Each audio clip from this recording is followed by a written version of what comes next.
Okay, question one's asking you about a reaction that you might not have come across before. It's giving you the equation in the question, so you don't need to worry about the fact that you might not have seen it before. You've got the data recorded in the table, and you've got the numbers given here. So the first question is, state the number of significant figures for the masses of something and ICL. So obviously something's been omitted here in the extraction from the IB data bank. So ICL, if we find ICL's here. You've got 1, 2, 3 numbers that are indicated, so it's 3 sig fig. And here you've got 3 numbers, so 3 significant figures, and here they're indicating 4 numbers, so you've got 4 significant figures. Next question, the iodine used in the reaction was in excess. Determine the theoretical yield in grams of the ICL. Okay, so here, the iodine used in the reaction was in excess. So that means that this here, you've got more than you need. So if you've got more of this than you need, you're going to have some that's left over. So if you've got some that's left over, that means that the chlorine here is the limiting reagent. The amount of ICL that you can form is dependent upon the amount of Cl2, because you can only make as much of this as you've got chlorine here, because your iodine, as it said, is left over. So when it comes to this, you first of all have to recognise that the theoretical yield is your calculated yield. It's got to be in relation or ratio to the chlorine, because as I said, chlorine is a limiting reactant. So you start off by figuring out the moles. Everything's always about the moles. So the number of moles of chlorine that you've used. So you see how I've laid it out here? This is how you must do it in an exam situation all of the time, to be honest. Number of moles of what? Cl2. I've put it in brackets, just circular brackets. So the number of moles of chlorine is equal to mass over molar mass. That doesn't tell the examiner anything other than you know what you're talking about. So you put that in there. Then you find your mass is in the table. You find your molar mass, you use your data booklet. Your molar mass is of Cl2, so it's 2 lots of 35.45. So if you do this, you end up with 3.16 times 10 to the minus 2. Number of moles of ICL is equal to 2 times by the number of moles of chlorine. How do I know? I know because I've got Cl2 here to 2 ICL. The ratio is 1 of these will make 2 of these, so a 1 to 2 ratio. So here, number of moles of ICL is 2 times by the number of moles of chlorine that we've just calculated, so 6.32 times 10 to the minus 2. We then haven't finished answering the question, because the question is determine the theoretical yield in grams of ICL. So we know that N equals M over M. That's a standard, that's your recall. Rearrange it, so your mass is equal to your number of moles times by your molar mass. What are we figuring out the mass of? We're figuring out the mass of ICL. So the mass of ICL is equal to the moles of ICL, 6.32 times 10 to the minus 2, multiplied by the molar mass of ICL, 162.35, which gives us 10.3 grams. Next question, calculate the percentage yield of ICL. You need to know your equation for percentage yield, how much you get over how much you should get. 8.60, how do I know I got that much? Because it tells me here. Divided by 10.3 grams, how do I know that's how much I should get? Because that's what this question's asking me here. So 8.6 divided by 10.3 times by 100 equals 83.5%. Using a digital thermometer, the students discovered that the reaction was exothermic. State the sign of the enthalpy change, delta H. This is AO1, it's knowledge, it's exothermic. Therefore, heat is leaving the system.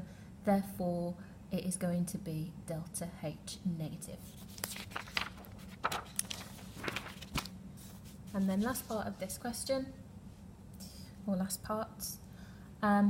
Although the molar masses of ICL and Br2 are very similar, the boiling point of ICL is 97.4 in comparison to bromine, which is 58.5. Explain the difference in these boiling points in terms of the intermolecular forces present in each liquid. Not in one, but in each of the liquids. Okay, first thing I do when I see these two substances, I just think, right, what are the forces that are present? ICL2. ICL2 has got London forces. They're quite close to each other in the periodic table, but you do have a difference in electronegativities. This means you'll have a very slight dipole. It's not polar, you don't have a huge difference in electronegativities, but you will have a dipole. So this one's got London forces and it's got a dipole. Bromine, because it is pure covalent, because it's exactly the same atom bonded to each other, is going to only have London forces. So this one's got London forces, this one's got London forces and dipole-dipole interactions. That's what they're looking for. You need to talk about what this one has and what this one has. Also indicate what this one has not got. This is not part of the mark scheme, but just remember that it's not polar because you don't have large differences in electronegativities, and you need to indicate how does this then answer the question. Explain the differences in the boiling points. It's not enough to say that this has London forces and that this has London forces and this has London forces and dipole, and this one only has London forces. You have to link that to the boiling point. So because this one has got two interactions, and because a dipole interaction is stronger than London forces, that is what makes this boiling point higher than this one here, which has got only London forces. Some of you were talking about an increased number of London forces with the ICl, but if you look at it in terms of electrons, there isn't a significant difference in electrons between the ICl and the Br2. Not significant enough to make a difference in boiling points of that magnitude. Next question. Students reacted ICl with CSBr to form a yellow solid. One of the products has been found to produce very pure CSCl, which can be used in cancer treatments, which is awesome. To confirm the composition, we're doing some statistical analysis.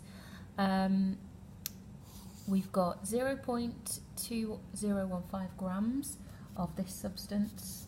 We're doing a titration, we've got a concentration, we've got a substance, and we've got pieces of data here. So extract all the information before you begin. Calculate the percentage of iodine by mass in CsICl2, correct to 3 significant figures. So the first thing we have to figure out is how much iodine is there in this substance. Now there's one iodine, I, in the total substance, CsICl2. So if we find out the mass of iodine and we find out the mass of the total substance, we figured out the percentage by mass of iodine. So iodine, one lot of iodine, 126.90, use your data booklet. Mass of the whole substance, 330.71, use your data booklet. Times by 100 gives us 38.4%. 3 significant figures is stated, so 3 significant figures is necessary for you to get the mark. If you give it to 2, if you give it to 4, you won't get the mark for this one. State the volume in centimetres cubed of 0.05 moles per decimetre cubed sodium thiosulfate used in the titration. Okay, so what we do here is we look at the numbers that we've got in the table. 25.25 is the final burette reading. 1.05 was the initial burette reading. So the amount that we've used is the difference between the two. It's not asking for amount in moles, it's asking for the volume. So it's simply 25.25 minus 1.05. Now you'll notice here that this is given to 2 decimal places, this is given to 2 decimal places, so the expectation here is that this is given to 2 decimal places also, although they didn't penalise you for that in this particular example.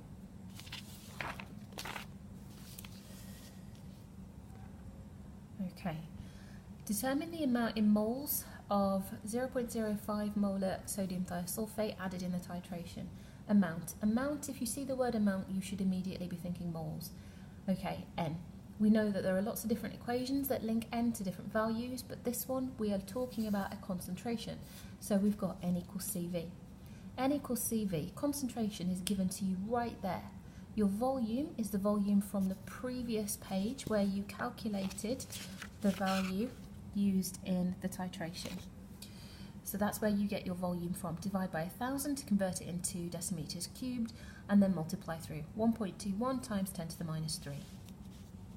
The overall reaction taking place during the titration is indicated here. Calculate the amount, again, think moles, of iodine atoms present in the sample of CsICl2. Okay, so the number of moles of I in CsICl2 is 1. 1 to 1. For every mole of this that you have, you will also have 1 mole of iodine if you were to separate it out into its constituent elements.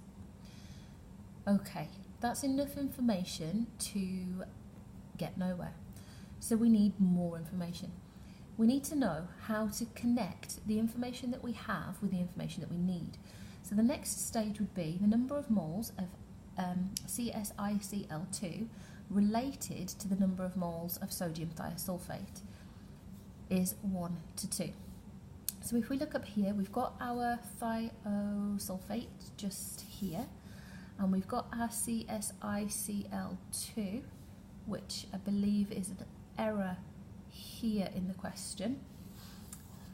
1 to 2. So for every 1 mole of these, you will have 2 moles used of these. So we now have a relationship. We've got a relationship between the iodine and this substance, and then between this substance and the thiosulfate. So we've got a link between the iodine and the thiosulfate. So the number of moles of iodine in the substance, which is equal to the number of moles of CSICl2, which is equal to half of the number of moles of sodium thiosulfate. So if we know the number of moles of sodium thiosulfate, which we do from here, the number of moles of iodine atoms is half of the number of moles of thiosulfate. So the number that you've got here, the amount of thiosulfate, we've now got half of it. So 6.10 times 10 to the minus 4.